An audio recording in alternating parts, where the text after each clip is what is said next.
All right, hello there, Psychology 124 students. This is the first part of the promised video lecture, which you may watch in lieu of attending the night of Halloween 2018. If you still come to class, then you get to ask questions about this video before you go out and have fun, and that might actually be a nice, efficient use of our time as well. So I hope that you're all settling down after getting through the first exam. Hopefully now you have a much better sense of what the exams in this course are going to be like. And I will be available for a debrief if you like. My normal office hour Wednesday. I'm recording this Tuesday evening. So Wednesday at 3 p.m. as normally scheduled. As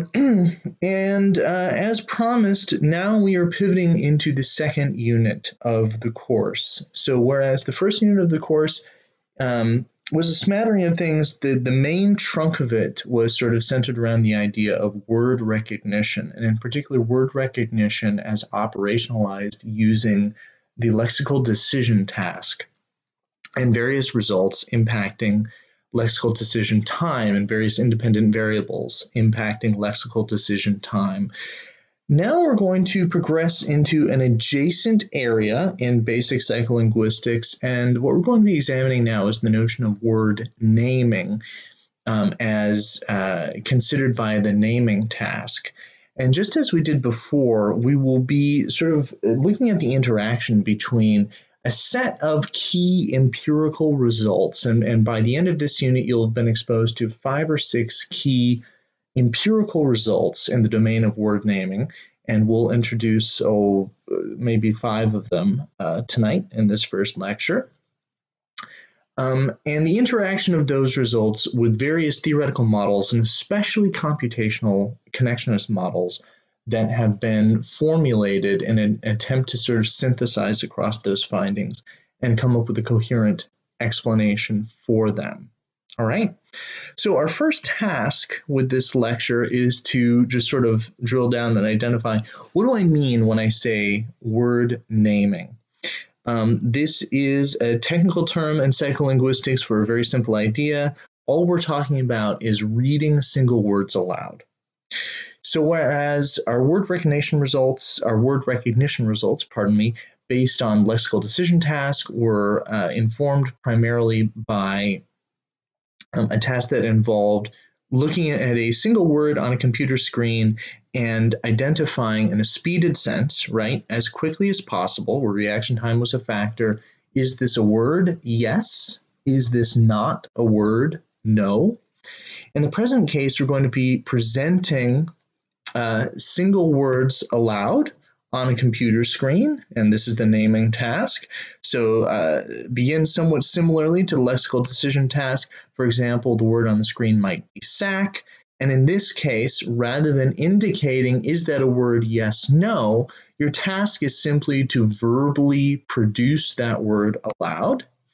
So the task would be to say the word sack, and again, to do so as quickly as you can. And specifically what we're trying to get the participants to do, is to minimize verbal reaction time. Okay, so as soon as they have processed the word, they want to be saying aloud the word, which in this case is sack. Now this requires that we sort of ground to a number of operational definitions.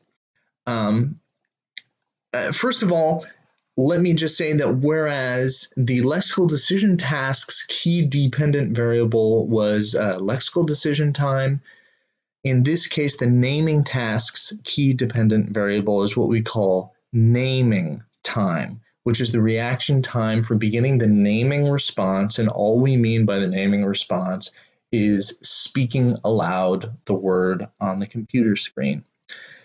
So we have to make some decisions here about how you actually operationalize that. This is not particularly trivial, right? So actually producing a verbal response involves a lot of complex coordinated behaviors.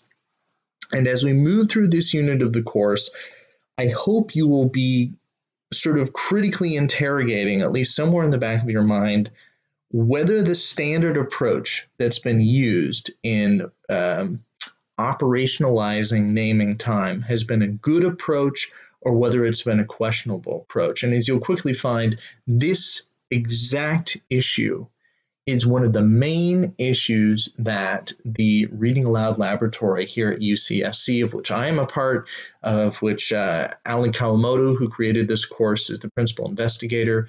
This idea of how is naming time operationalized is one that we have attacked really strongly. So looking down the road, I guess I'm going to give away, I don't like this operationalization very much. I'm going to hold back on why.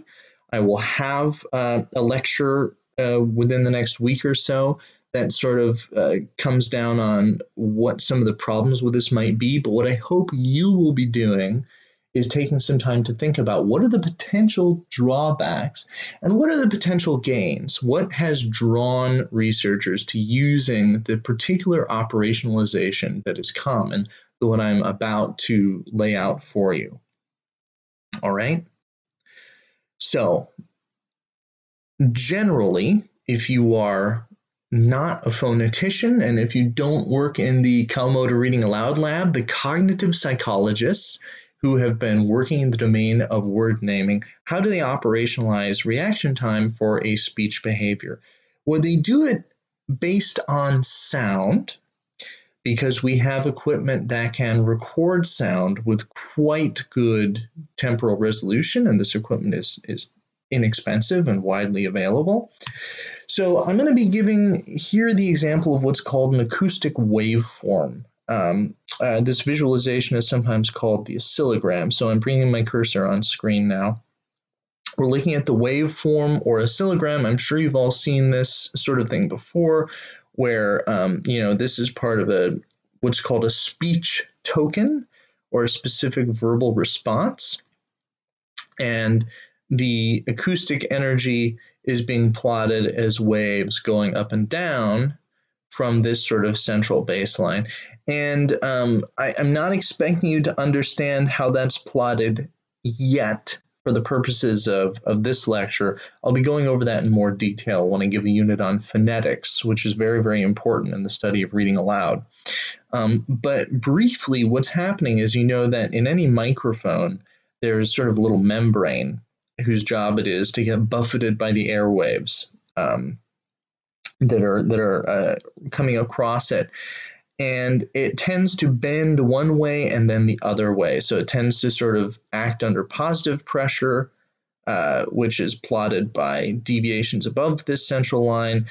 And then it tends to immediately respond with a negative pressure response, deviations in the other direction that bring it below this line. And so all that we're really plotting here is the vibration of that little membrane. And louder sounds that carry sort of more energy, displace that membrane to a larger degree. And higher frequency sounds, sounds that are sort of high, versus sounds that are low, right? This is the property that we perceptually experience as pitch. High frequency would be those deviations are very, very tight and fast, whereas a low frequency thing, those deviations would be evolving sort of more slowly in time. Okay? So here's a bit of spoken waveform. And what are we going to call reaction time? Well, first of all, we always sort of identify reaction time with respect to some kind of go signal. And in the standard naming task, the go signal is the appearance of the stimulus on the screen. So we're going to, I just pulled a waveform off the internet, right? But let's imagine that this is a trial from the naming task, and we could say, well, here's where stimulus was presented. This is the moment at which the word sack went on the screen, as in the prior example. And then we can identify the moment at which acoustic energy from the verbal response starts really making an impression, starts really buffeting that membrane about. And we conventionally refer to that moment in time as the acoustic onset. Okay, so hopefully that is relatively clear. Stimulus goes on screen, some amount of time passes because people, take time to process and to prepare the response and all of those things. At some point, we have an acoustic onset of the spoken token. And what we're going to refer to as the naming time is the latency period, the delay, the downtime between stimulus presentation and acoustic onset. But you'll sometimes hear this period also referred to as naming latency. And if I slip into that terminology, I apologize. I'll try to be consistent. And for the purposes of this course, refer to it as naming time. I believe some of the papers that I've assigned may actually flip back and forth a little bit in that terminology. Okay. So hopefully now we are grounded on that.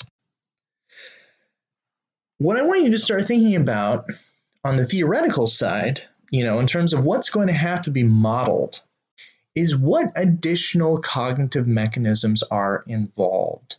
So in the sort of traditional viewpoint of cognitive psychology, where we're breaking things down into successively staged processes, and I've already spoken to the fact that I'm not in love with that viewpoint on cognitive psychology.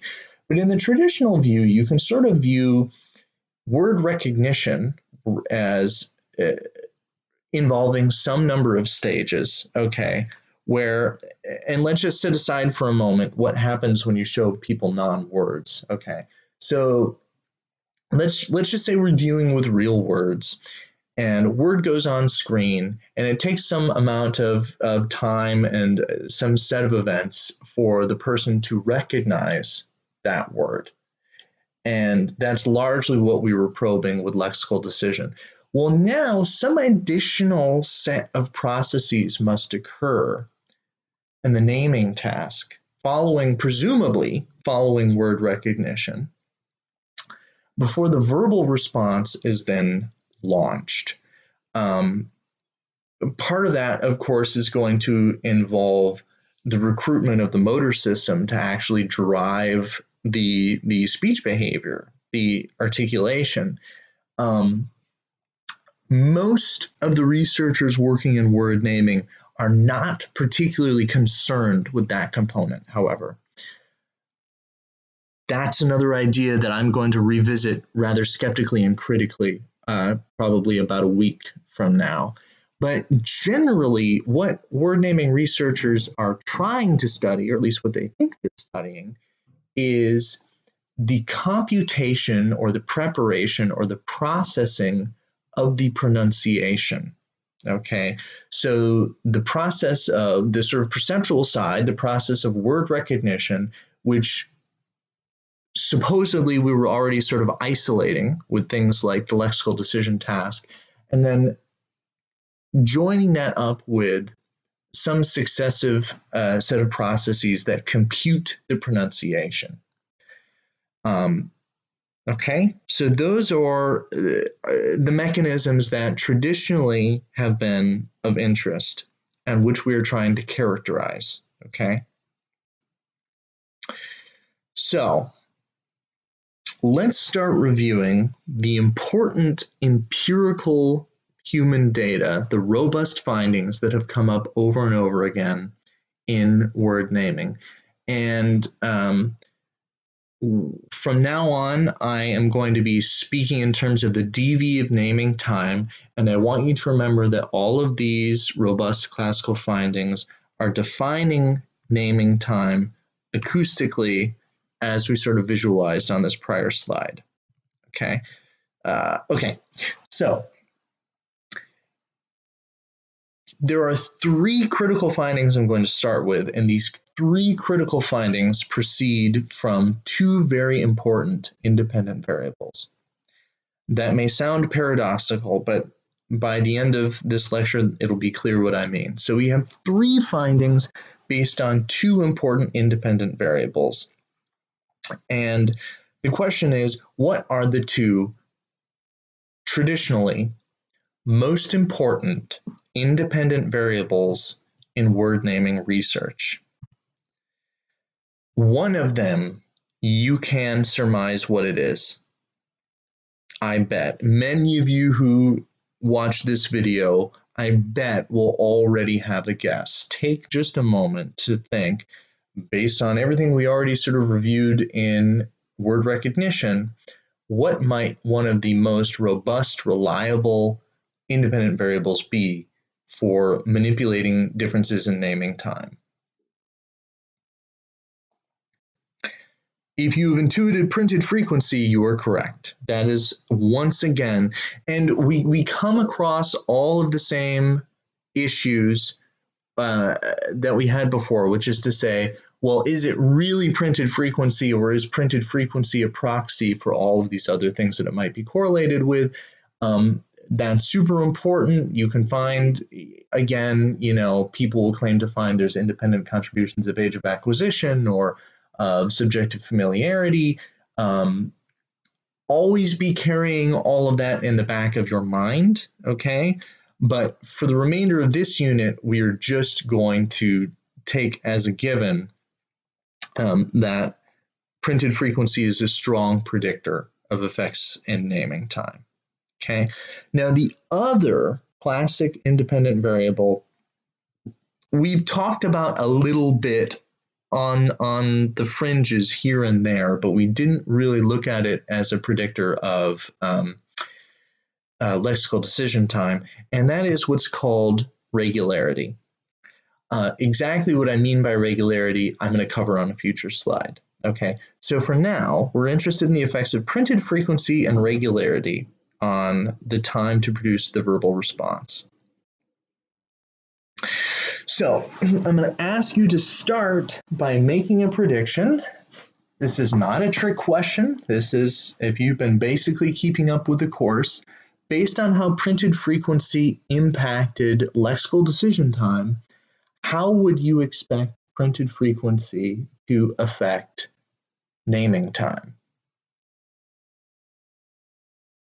Let's assume that we create two classes, that we use two conditions as we have before, where we, for our experimental manipulation, we identify some low frequency words and some high frequency words. And we test how those differentially affect naming time. Hopefully, you have surmised that naming time will be shorter for higher printed frequency words.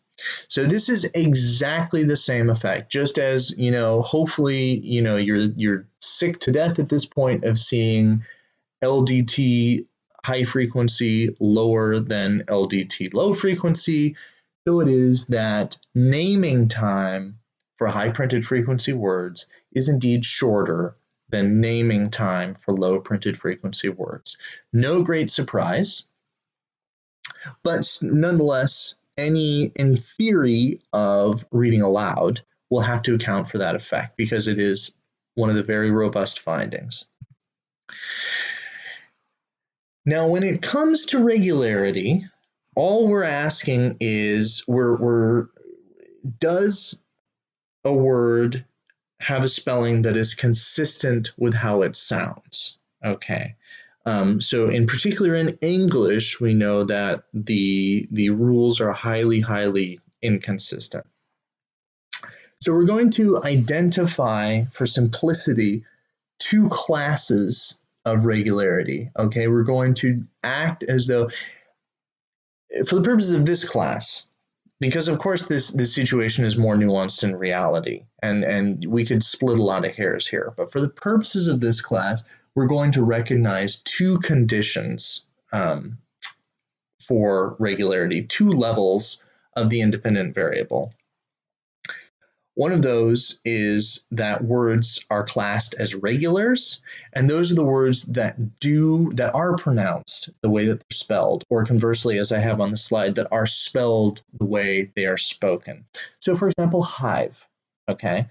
That's not as simple as it might be because it requires that you understand that rule that the terminal E communicates that the vowel should have the long pronunciation, but that's still a very, very simple rule, one that we all learn very, very young if we learn to read by phonics. So hive is spelled very close to how it's spoken.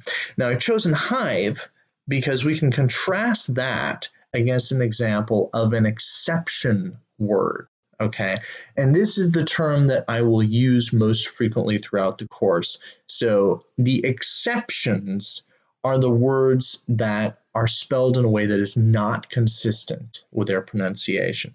Occasionally, I might slip and use the word irregular. The more common word is exception, regulars versus exception.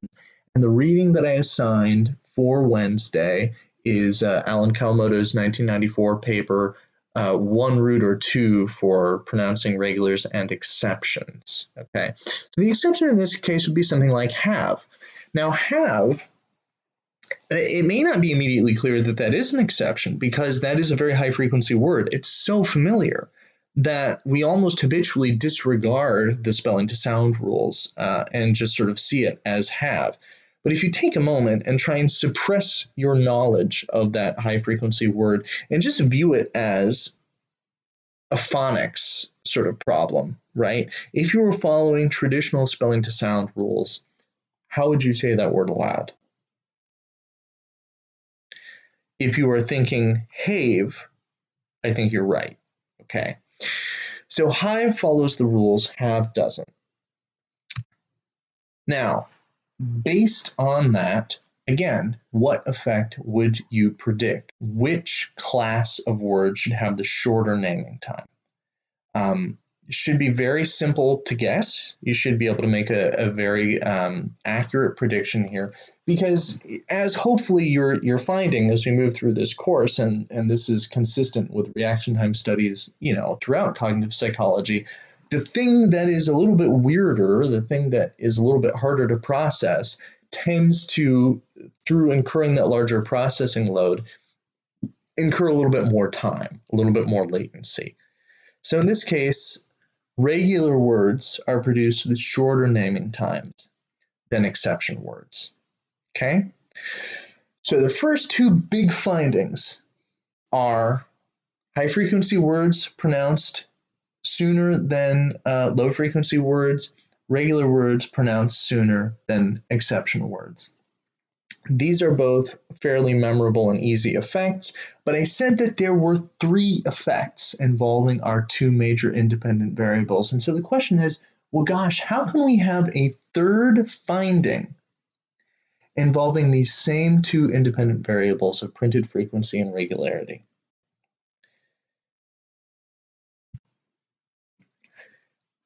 And a big hint is that this is an effect that responds to both IVs simultaneously. And here I'm going to ask you to dig back into your statistics knowledge and into your research methods knowledge. This might not have been used for some of you for a while, which is a shame. In my experience, this type of effect is typically taught but not emphasized because it is a little bit trickier, and students sort of gloss over it and then they forget it, and then they get to me and I have to do some work to dig it out for this class. This is a type of effect which is actually extremely common in cognitive psychology. So in statistics, how do we compute the simultaneous contribution of multiple independent variables to a single dependent variable? I'll give you a moment to think about that. Think about types of graphs you might have seen. Think about types of experimental designs. And if you took methods with certain professors, you will have at least encountered the concept of factorial design, factorial experimental design. So this is the notion of statistical interactions. Statistical interactions. What is an interaction? I'm going to be making it really, really concrete for you in the case of the present example with frequency and regularity. But in general, to refresh you, there are a couple of different ways that psychologists talk about statistical interactions. One is to say that the effects of one independent variable themselves depend on a second independent variable. And I'll say that again. This doesn't translate for all students, but if it does for you, great. The effects of one independent variable are themselves dependent on the levels of a second dependent variable. The other way it's often taught, and this way I like a lot, and hopefully this will come through clearly when we look at some graphs in a moment. An interaction implies a difference in differences. An interaction implies a difference in differences. And the reason that interactions are so important in psychology is that the effects of interest are massively co-determined by many different variables. And in particular, as we all know, right, as particularly any good, say, social psychologist will really want to emphasize, context matters. We can't, even in laboratory studies, just set aside the effect of context. The notion that someone will respond to manipulation the same in all contexts is pretty patently absurd. Okay? And another way that you can think of interactions is that the different levels of one independent variable are supplying different contexts in which the second independent variable might have different effects. Okay. So here's the first way we're going to think about this is with a table. Okay. So let's consider that we're going to be designing an experiment to look at the interaction between printed frequency and regularity. And I don't know that I've really made it explicit so far, but hopefully you've noticed that in psycholinguistics, and in particular the type of psycholinguistics that I am teaching you about, most experiments are done within participants. That is, you aren't randomly assigning different participants into different conditions. What's happening is that you actually run all participants through all conditions. And most of the studies that we're considering in this class, the conditions are defined by words, right? So if you think about all the effect on lexical decision time of printed frequency, how do you assess that? You look at words, which were selected to be the high frequency condition. On average, how fast do people respond to them, right? Words that were selected to be representative of the low frequency condition, because they're low frequency words, how fast did people respond to them? Okay. So now we have two sets of conditions we are interested in, and these are going to influence how we select our words. So the first thing is printed frequency. Printed frequency we're going to class as high versus low. And of course, we're also interested in regularity. And regularity we're going to class as regular versus exception. So far, so good. Now, the important point here, if I find my cursor again, is that we actually have 4 cells. We have 2 independent variables, and that results, we have 2 independent variables, each of which has 2 levels, okay, just to keep things simple. Right? We could have, medium frequency words. We could make that decision and make this into what's called a 3x2. But for simplicity's sake, we're gonna explore the simplest type of factorial design, which is what's called a 2x2. 2 independent variables, each of which has 2 levels, high versus low, regular versus exception. Now what that means is there's groups of words that go into each of these cells. So what we need, for example, is if we stick with the context of high printed frequency words, what's a high printed frequency word that's also a regular? We're going to need several, but I'm going to give you one specific example for illustrative purposes in this table.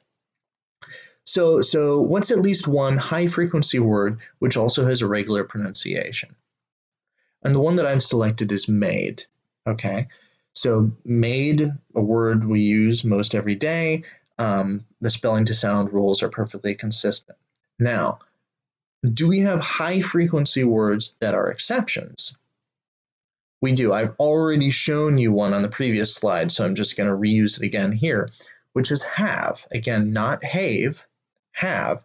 but a very, very high frequency word. So high frequency that the exceptionality of it is sometimes invisible unless you're really paying attention. You're like, oh yeah, it is weird. That is an irregular word.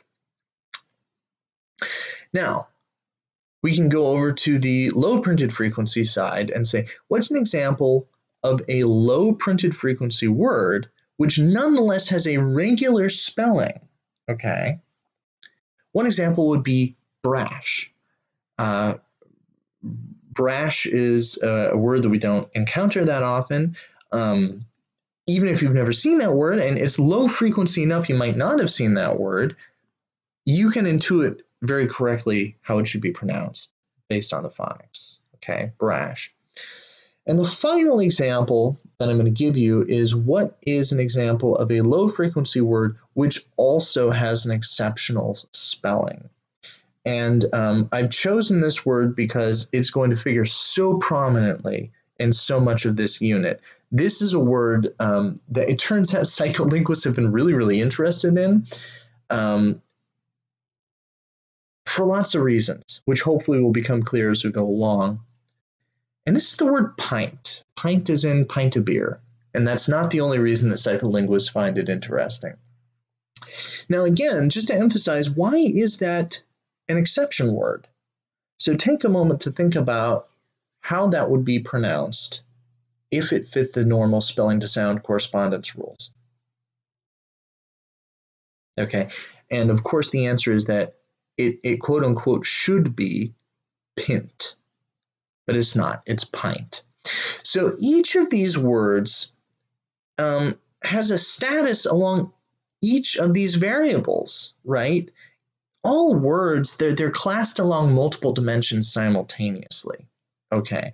And by keeping track of the fact that we have high frequency regulars, low frequency regulars, high frequency exceptions, low frequency exceptions, we can examine what sort of statistical interaction does or does not arise, okay? But before I show you what an interaction graph looks like, let me start trying to give you a better sense, again, of what I mean by an interaction. I'm going to start by going back to the two effects I first described, okay, which is naming time for high-frequency words shorter than naming time for low-frequency words.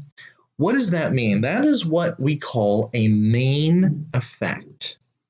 A main effect. And a main effect, we could measure that in this experiment. Even though we have 4 different cells, what does it mean to measure a main effect? To measure a main effect of frequency is to average these 2 cells together and average these 2 cells together. It's to sort of disregard the levels of regularity. Psychologists sometimes call that collapsing across the levels of regularity. So you just treat this whole thing as a single column and you just average over the differences here. You treat this whole thing as one column, you average over the differences here, and then you say, is this whole column different than this whole column? And yes, it is. It's shorter. This yields shorter naming times, okay? And as well, so we do the exact same thing looking for a main effect of regularity. We collapse across the high and low cells within the regular level. We collapse across the high and low cells within the exception level, and we basically say, is this whole row different than this whole row? And as we've already seen, yes, it is. Regulars overall have shorter naming times than exceptions. What would be the meaning of an interaction? The meaning of an interaction would be, there's a couple of different ways we can formulate it, because we can formulate it treating this as sort of a context variable or treating this as sort of a context variable. But I'm going to use frequency as a sort of context. So the question, the interaction question that we can ask is, in the context specifically of high frequency words, okay, in the context specifically of high frequency words, is there an effect of regularity on naming time? In the context specifically of low frequency words, is there an effect of regularity on naming time? And importantly, crucially, is the effect of regularity the same for high frequency words as it is for low frequency words? And the answer will turn out to be no. The answer will turn out to be no, it is not. This is what we mean by saying there is a difference in differences. So let me show you first a bar chart, because I think students are a little more familiar with them. The frequency by regularity interaction. This is kind of made up data, but the graph does trend this way. Looks like this. So what I've done is generate a clustered bar chart. We're plotting printed frequency against naming time. This is not a continuous plot because we've made a categorical distinction of frequency. We've just separated into groups, low versus high. And then within the clusters, color indicates, are words regulars or are they exceptions? And this is the general effect. There is a significant, a statistically reliable effect of regularity on naming time for low frequency words. But that effect becomes statistically non-reliable when you look at high frequency words. So even though when you average low and high frequency words together, when you don't separate them out this way, this effect shows up that regular words are produced sooner than exception words. That's mostly being driven by what's happening in the low frequency words. Even though you might see a numeric trend here, it's usually not statistically significant on its own. So this is what we mean by saying there's a difference in differences. The difference between regulars and exceptions on naming time, this gap here is itself different. It itself changes across the levels of printed frequency. And what you may have seen in a methods or stats course is the line graph rendering, where we can, instead of having a colored bar here and a colored bar here, use a line to show the change in height across the levels of printed frequency, and then the change in height for exceptions across the level of printed frequency. And the reason that that's done is if you have an interaction, the lines will be clearly not parallel. And if you don't have an interaction, even if the lines aren't perfectly parallel, it'll sort of look like they're going to be crossing way, way, way off the chart somewhere, out of view. So if we render it that way, this is actually the classical depiction of the frequency regularity interaction, is using the line graph rendering. And this is something you should put in your notes. This is exactly the sort of thing I might ask you to draw on an exam. So just, again, to clarify, there's a big difference between regulars and exceptions when they're also low frequency words, but that difference is virtually abolished. Statistically is not measurable when they are high frequency words. Okay. A couple other results I want you to be familiar with. Pseudowords. So the idea of a pseudoword is what in the last unit I was referring to as a legal non-word. And I apologize that it may be confusing that we're now switching terminology, and that's largely because the word recognition tradition and the word naming tradition, they've floated away from each other over time, okay? And they've developed some different terminology. So the notion of a pseudo word is a word that, well, for the purposes of this class, it's a written string. It is some written string, which, if you were to pronounce that written string, it would sound like something that could be a word. It just happens not to be. So something like VOPE, right? If I show you VOPE, I mean, I already gave away what I think the pronunciation is, but if I put that on the screen, you could imagine, based on words that you know or based on rules that you have learned, or both, maybe, that should be VOPE. Now, to my knowledge, there is no word VOPE in English in common use. So that's what I mean by a pseudo word. So when I say other important findings, what are the findings? Well, one I basically already said, people can name them. Okay. So you remember that we included what we're now calling pseudo words as foils in the lexical decision task. And the task was, you have to say yes to the words and no to what we're now calling the pseudo words. And it took people a long time to say no relative to how quickly they could say yes for the words, right? But and we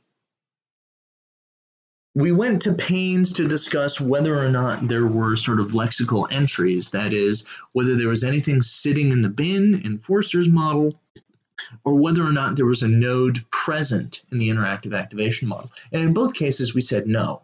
Okay. We're going to continue to assume that there is no specific memorized entry in the models that we will consider in this unit. But that doesn't prevent people from generating a pronunciation, and that is kind of amazing. Even if they don't have a specific sort of memory trace attached to that written string, they're able to generate a reasonable pronunciation, and any model of word naming will have to account for why. It will have to support the notion that humans can do that. Now, the second issue is, if you compare the naming time of pseudo words to the naming time of words, what do you think is faster?